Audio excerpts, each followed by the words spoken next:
So good morning guys. तो चलिए start करते हैं आज के यानी कि 25 अगस्त के इंपॉर्टेंट करंट अफेयर्स को। तो इस प्रश्न में आपसे पूछ रहे हैं अभी हाल ही में चेस वर्ल्ड कप 2023 का विजेता कौन रहा। तो आंसर होगा मैग्नस कार्लसन। तो बात हो रही है 2023 फिडे वर्ल्ड चेस चैंपियनशिप की और इसका आयोजन कहाँ पे हुआ? अजरबैजान की कैपिटल बाकू में। पहले स्थान पे मैग्नस कार्लसन रहे। ये कहाँ के हैं? नॉर्वे के हैं। और सबसे इंपॉर्टेंट है हमारे लिए दूसरा स्थान पे कौन है या रनर अप कौन रहे, उप विजेता कौन है? तो आर प्रज्ञानंदा।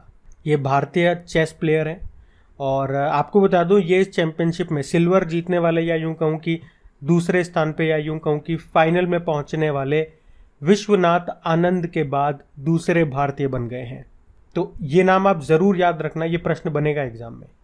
और तीसरे स्थान पे कौन रहे वो भी जान लो, फेबियानो कारुआना। ये अमेरिका के हैं। और आपको याद होगा अभी फिडे रैंकिंग आई थी, हमने पढ़ा था भारत के टॉप चेस प्लेयर्स की लिस्ट में जो डी गुकेश हैं वो 9वें स्थान पे पहुंच गए थे। पूरे विश्व में बात कर रहे हैं। विश्वनाथ आनंद 10वें स्थान पे आ गए। उसमें पहले पे भी मैग्नस कार्लसन ही है। और विश्वनाथ आनंद आप जानते हो भारत के पहले ग्रैंड मास्टर हैं और इनके ऑटोबायोग्राफी का नाम है माइंड मास्टर। और इन्हें 1991-92 में राजीव गांधी खेल रत्न पुरस्कार मिला था। तब उसे राजीव गांधी खेल रत्न पुरस्कार ही कहा जाता था। अभी उसका नाम बदल के मेजर ध्यानचंद खेल रत्न पुरस्कार हो गया। और अभी 2022 का ये पुरस्कार अचंता शरद कमल को मिला था जिनका संबंध टेबल टेनिस से है। और वैसे इस पुरस्कार की राशि भी बढ़ा के कितनी कर दी गई? 7.5 लाख रुपए से बढ़ा के 25 लाख रुपए कर दी गई। और जो चेस को रेगुलेट करने वाली बॉडी है फिडे, उसके वाइस प्रेसिडेंट यही है विश्वनाथ आनंद। अब एक इम्पॉर्टेंट प्रश्न मैं आपसे पूछ रहा हूं, ये प्रश्न एग्जाम में पूछा गया था कि लाइटनिंग किड ऑफ इंडिया ये किसे कहा जाता है? ये प्रश्न आपको कोई नहीं बताएगा, कहीं पर भी करंट अफेयर्स आप पढ़ के देख लेना। तो आपके क्रैक एग्जाम चैनल में ये प्रश्न मैं आपको बता रहा हूँ क्योंकि ये प्रश्न मैंने देखा एक एग्जाम में पूछा गया, इसलिए मैंने इसको यहाँ पे ऐड कर दिया। अब हमने ऐड कर दिया तो बाकी जगह भी इसे ऐड कर दिया जाएगा, लेकिन अब सबसे पहले आपको यहीं पे मालूम चला है तो अब आपको ये याद भी रखना है, लाइटनिंग किड ऑफ इंडिया। वैसे भारत की पहली महिला ग्रैंड मास्टर कौन है? एस विजयलक्ष्मी है। वर्ल्ड चेस डे कब मनाते हैं? 20 जुलाई को। और भारत में पहली बार चेस एकेडमी कहाँ पे खुलेगी? भुवनेश्वर में। और याद है पिछले साल 44वां फिडे चेस ओलंपियाड हुआ था पहली बार भारत में, कहाँ पे? चेन्नई में। जिसका शुभंकर मैस्कॉट था थम्बी, उसको उज्बेकिस्तान ने जीता था। और हर 2 साल में होता है ना ये। तो 2024 वाला कहाँ पे होगा? हंगरी के बुडापेस्ट में होगा। और वैसे एक स्टैटिक प्रश्न बनता है कि जो आपका चेस बोर्ड होता है ना, उसमें टोटल नंबर ऑफ स्क्वायर्स अगर आपसे पूछा जाए तो कितना आंसर करोगे? 204। और फिडे का हेडक्वार्टर है लुज़ेन स्विट्जरलैंड में। और आज आपको पता है हमारी फटाफट वाली सीरीज में जो वीडियो के बिल्कुल लास्ट में हम करते हैं, वहाँ पे कुछ इंपॉर्टेंट संगठन, कुछ इंपॉर्टेंट ऑर्गेनाइजेशन के हेडक्वार्टर्स हम करेंगे। आधे हम कल कर चुके हैं, आधे आज करेंगे। तो तैयार रहना आप लोग, अभी बढ़ते हैं आगे। और गाइज आज वीडियो थोड़ा सा लेट अपलोड हो रहा है क्योंकि कल मुझे फीवर था, इसीलिए आराम आने के बाद लेट नाइट वीडियो बनाना चालू किया। और कल शाम का जो 8 PM वाला हमारा टेस्ट होता है वो भी मैं अपलोड नहीं कर सका था, वही कारण है। तो मुझे लगा एक बार मैं आपको बता दूं ताकि आप परेशान ना हो कि लेट क्यों आ रहा है वीडियो। चलो अभी बढ़ते हैं आगे। चलिए फिर बताइए, अभी हाल ही में किस फिल्म ने 59वें राष्ट्रीय फिल्म पुरस्कार में सर्वश्रेष्ठ हिंदी फिल्म का पुरस्कार जीता? तो आंसर होगा सरदार उधम। तो नेशनल फिल्म अवार्ड्स 2023 की बात कर रहे हैं। कौन सा संस्करण है? 69 नंबर का। सारी कैटेगरीज जो इंपॉर्टेंट है वो मैं आपको यहाँ पे बता रहा हूँ। तो बेस्ट हिंदी फिल्म की बात की हमने क्वेश्चन में, तो आंसर होगा सरदार उधम। बेस्ट एक्ट्रेस की बात करेंगे तो आलिया भट्ट गंगूबाई काठियावाड़ी के लिए और कृति सेनन मिमी नाम की मूवी के लिए 2 हैं इस बार best actress. Best actor Allu Arjun Pushpa the rise movie के लिए। और बेस्ट फिल्म रॉकेटरी। प्रश्न में हमने पढ़ा बेस्ट हिंदी फिल्म जो सरदार उधम है, लेकिन बेस्ट फिल्म रॉकेटरी है जो आर माधवन की है। और बेस्ट डायरेक्टर कौन रहे? निखिल महाजन। मराठी फिल्म है गोदावरी, उसके लिए इनको बेस्ट डायरेक्टर चुना गया। अच्छा, ये राष्ट्रीय फिल्म पुरस्कार है, पहली बार कब दिए गए थे? 1954 में। वहीं अगर ऑस्कर अवार्ड्स 2023 हम रिवाइज करें, याद रखना पहले तो 95th नंबर के थे। उसमें बेस्ट फिल्म थी everything everywhere all at once. Best actor का अवार्ड मिला था ब्रेंडन फ्रेजर को द वेल मूवी के लिए। बेस्ट एक्ट्रेस थी मिशेल योह इसी मूवी के लिए, everything everywhere all at once. और इसी के डायरेक्टर को बेस्ट डायरेक्टर चुना गया था जिनका नाम है डैनियल क्वैन। और बेस्ट ओरिजिनल सॉन्ग का अवार्ड मिला था एस राजामौली की RRR मूवी के गाने नाट्टू नाट्टू को। याद रखना इसके म्यूजिक डायरेक्टर का नाम है M किरावनी, इन्हें अभी पद्मश्री मिला था। और इस ऑस्कर में एक भारतीय डॉक्यूमेंट्री है, उसे बेस्ट डॉक्यूमेंट्री शॉर्ट फिल्म का पुरस्कार मिला था। नाम क्या है? The elephant whispers. तो ये आप जरूर याद रखना। बढ़ते हैं आगे। फिर बताइए, अभी हाल ही में शिक्षा मंत्रालय ने नया पाठ्यक्रम ढांचा लॉन्च किया है जिसके अनुसार साल में कितनी बार बोर्ड परीक्षाएं आयोजित की जाएंगी, ये आपको बताना है। तो आंसर होगा 2 बार। ये अच्छा प्रश्न है, यहाँ पे काफी सारी इंपॉर्टेंट जानकारी आपको मिलेगी, ध्यान से सुनना।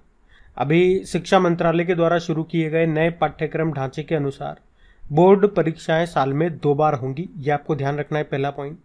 अब जब आप सुनोगे कि बोर्ड की परीक्षाएं साल में 2 बार होंगी तो आपको लगेगा बढ़िया है, हमने तो पास कर ली, बच गए हम तो। लेकिन अब आपके घर में कोई छोटा बच्चा होगा जो 11वीं 12वीं में 10वीं 11वीं 12वीं में पढ़ते होंगे, तो उनका हो जाएगा दिमाग खराब। तो दिमाग खराब नहीं करना है, इससे देखो उनको ही फायदा है, बच्चों को फायदा है। इसमें क्या होगा, 2 बार एग्जाम का मतलब क्या हो गया, जैसे मान लो आपके 6 सब्जेक्ट हैं तो साल में 2 बार बोर्ड के एग्जाम कराए जाएंगे। तो जो पहली बार बोर्ड के एग्जाम कराए जाएंगे ना, उसमें आप अपने 3 सब्जेक्ट तैयार कर लो कोई से भी, और उसकी परीक्षा दे लो आप। फिर दूसरी बार जब एग्जाम होंगे तो बचे हुए 3 सब्जेक्ट को आप तैयार कर लो, फिर उसकी परीक्षा दे लो। इससे आपकी तैयारी भी अच्छी होगी और आपका रिजल्ट भी अच्छा आएगा। ओवरऑल आप ही को फायदा है। इसके अलावा ये कहा गया, अब आपको 11वीं और 12वीं में 2 भाषाएं भी चुननी होंगी, जिनमें से कम 1 भाषा भारतीय होनी चाहिए। और ये सब न्यू एजुकेशन पॉलिसी 2020 के अनुरूप ही है। वैसे आप जानते ही हो, अब 10+2 फॉर्मेट की जगह 5+3+3+4 फॉर्मेट होगा। मतलब पहले 5 साल जो है इसमें प्री प्राइमरी स्कूल के 3 साल और कक्षा पहली और दूसरी आएगी। अगले 3 साल के अंदर तीसरी, चौथी, 5वीं कक्षा आएगी। उसके बाद अगले 3 साल में 6ठी, 7वीं, 8वीं आएगी और लास्ट के 4 सालों में 9वीं, 10वीं और 11वीं, 12वीं आएगी। वैसे हमारे शिक्षा मंत्री कौन है? धर्मेंद्र प्रधान। अच्छा, ये जो न्यू एजुकेशन पॉलिसी 2020 है, इसको लागू करने वाला पहला राज्य कौन सा है? कर्नाटक है। दूसरा मध्य प्रदेश। और 2020 वाली ये भारत की तीसरी राष्ट्रीय शिक्षा नीति है। और पूछा जाए किस समिति की सिफारिश पे आई थी, तो कस्तूरी रंगन समिति।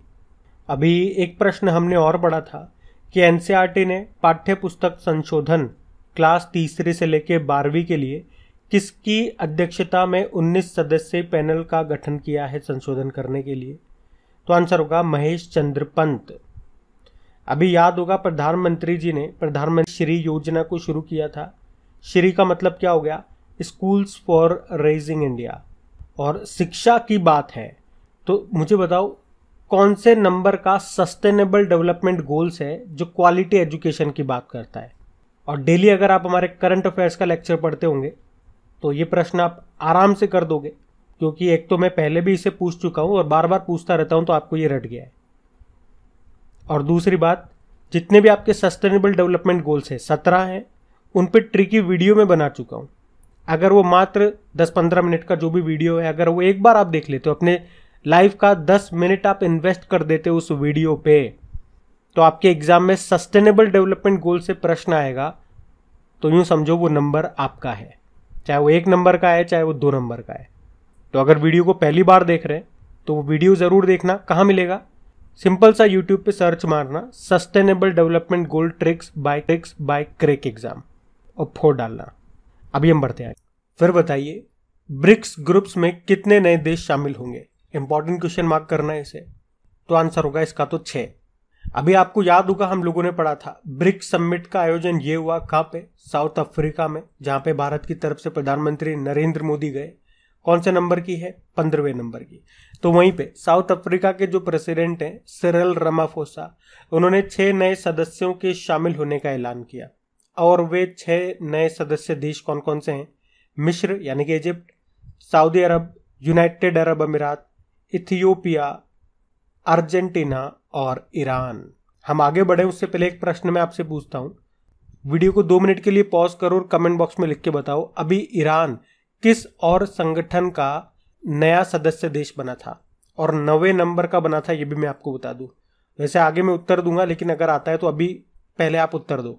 तो ये सभी जनवरी 2024 से आधिकारिक सदस्य बन जाएंगे, तो इससे संगठन को और मजबूती मिलेगी। देखो, ब्रिक्स के बारे में बात करते हैं, फिर मैं आपको बताऊंगा जो भी इंपॉर्टेंट संगठन है उनमें जो नवीनतम सदस्य देश बने हैं वो कौन कौन से हैं और कौन से नंबर के हैं।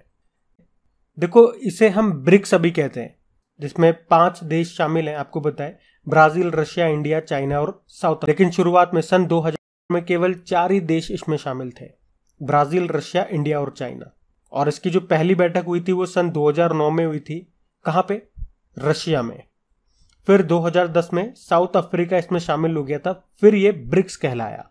और हमने देखा 2023 में इसकी 15वीं समिट को होस्ट कर रहा है साउथ अफ्रीका ही।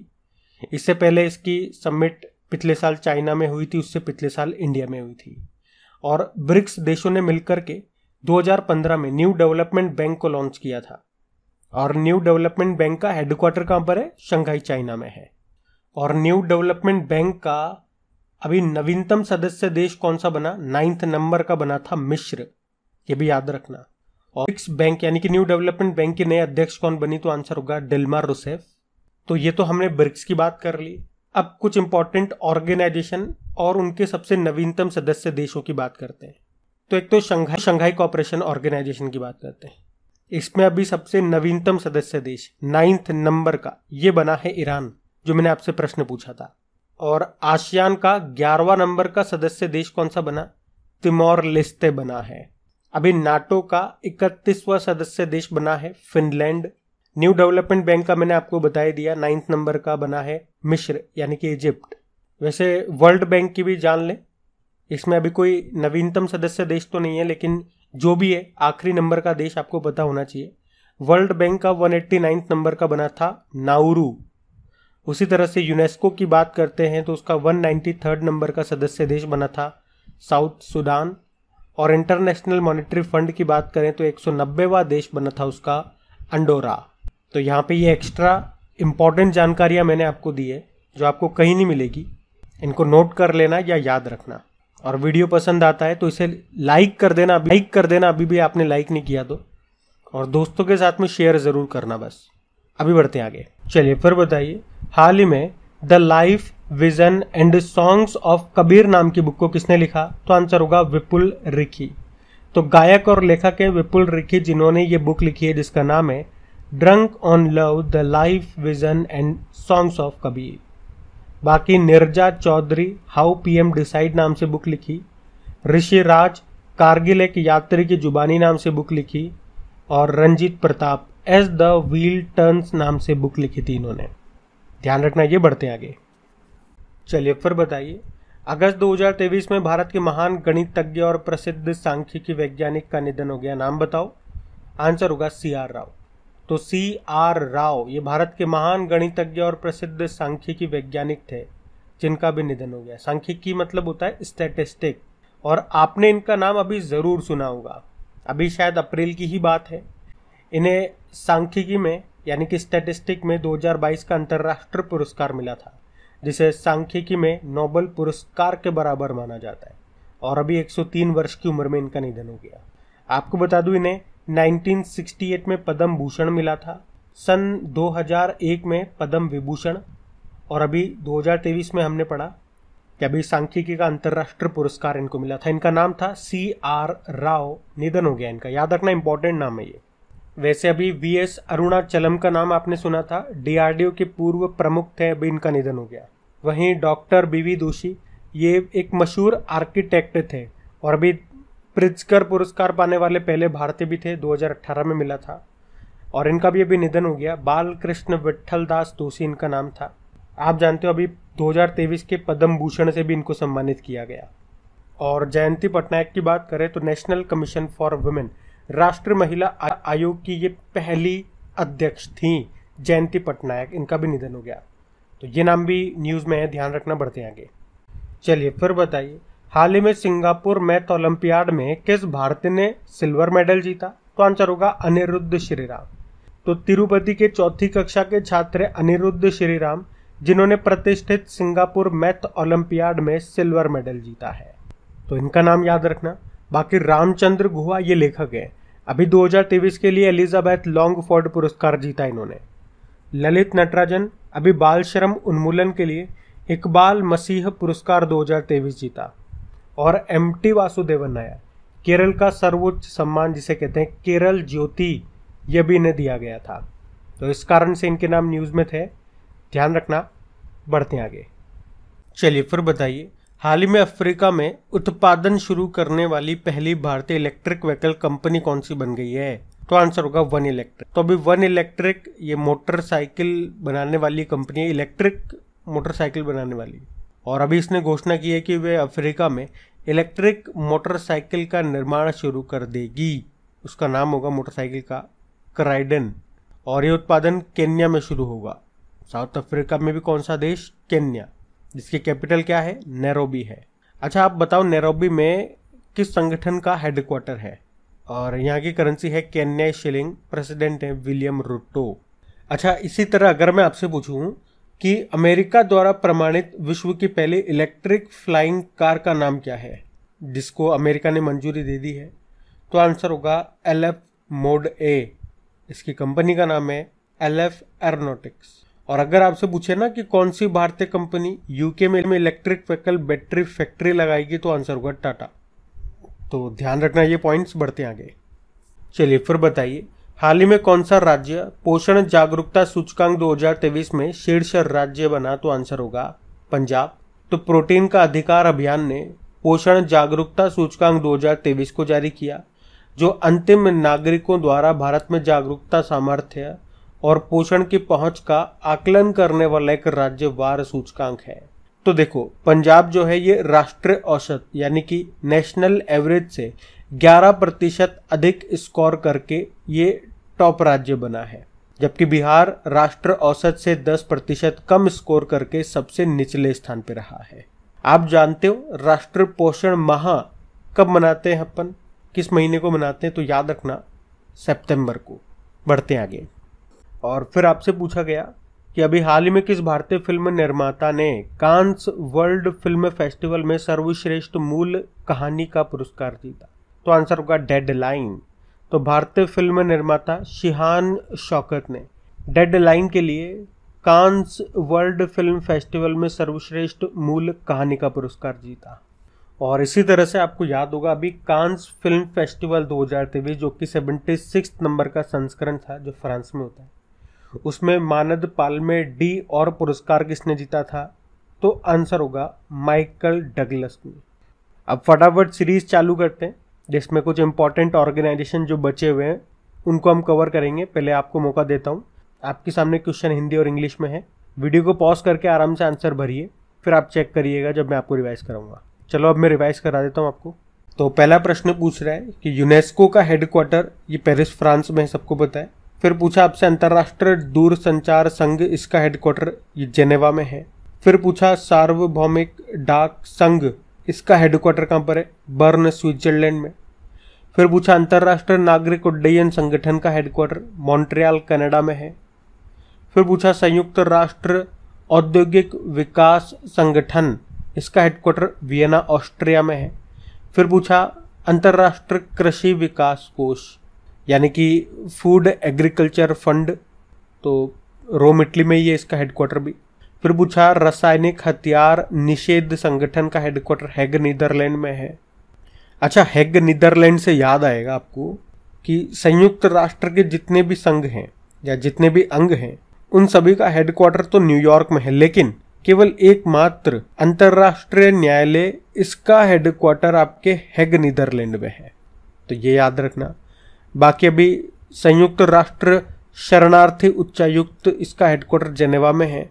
और विश्व व्यापार संगठन वर्ल्ड ट्रेड ऑर्गेनाइजेशन का हेडक्वार्टर जेनेवा में है। लेकिन अगर पूछ लेना WTO यानी कि वर्ल्ड टूरिज्म ऑर्गेनाइजेशन, तो इसका हेडक्वार्टर मैड्रिड स्पेन में है। अब आप मुझे बताओ कि कितना स्कोर रहा आपका, कितने सही प्रश्न रहे और कितने गलत। और बाकी मुझे बताओ कि आपने इसको शेयर कर दिया ना वीडियो को, तो अभी हम कल के करंट अफेयर्स का क्विक रिवीजन कर लेते हैं फिर। तो पहला प्रश्न पूछा था कि चांद के साउथ पोल पर पहुंचने वाला पहला देश बना भारत। फिर आपसे पूछा नेशनल ग्रीन ट्रिब्यूनल के नए अध्यक्ष बने प्रकाश श्रीवास्तव। फिर पूछा किस बैंक ने all in one Iris mobile application को लॉन्च किया, यस बैंक। फिर पूछा थाईलैंड के नए प्रधानमंत्री कौन बने, तो आंसर होगा श्रेथा थाविसिन। और फिर पूछा अभी हाल ही में खेलो इंडिया महिला लीग का नाम बदल के क्या कर दिया, अस्मिता महिला लीग। फिर पूछा राजस्थान का 5वां बाघ अभ्यारण्य ये कौन सा होगा, तो आंसर होगा धौलपुर करौली। फिर पूछा भारत ने कहाँ पर पहली हाइड्रोजन ईंधन सेल बस सेवा शुरू की, तो आंसर होगा लेह लद्दाख। फिर पूछा विश्व पैरा पावर लिफ्टिंग चैंपियनशिप 2023 में पहला गोल्ड किसने जीता, हनी डबास ने। और फिर पूछा अभी दास व्यापार और उनके उन्मूलन की स्मृति के लिए अभी अंतर्राष्ट्रीय दिवस मनाया कब, 23 अगस्त। और फिर पूछा था आपसे नवरोज नववर्ष का संबंध किससे, तो पारसी समुदाय से। और एक बार फिर याद दिला रहा हूँ, वीडियो अभी भी आपने लाइक नहीं किया तो लाइक कर देना, दोस्तों के साथ में शेयर ज़रूर करना। आप व्हाट्सएप ग्रुप हो गया, फेसबुक, टेलीग्राम, इंस्टाग्राम, जहाँ पर भी आप इसे शेयर कर सकते हैं तो शेयर कर देना प्लीज़। अब कल का होमवर्क प्रश्न देखते हैं और सेशन एंड करते हैं। तो कल के वीडियो में पूछा था कि एसीसी पुरुष प्रीमियर कप का खिताब किसने जीता, तो आंसर होगा नेपाल ने। आप सभी ने प्रश्न का बिल्कुल सही उत्तर दिया। अब ये रहा आज का आपका होमवर्क प्रश्न।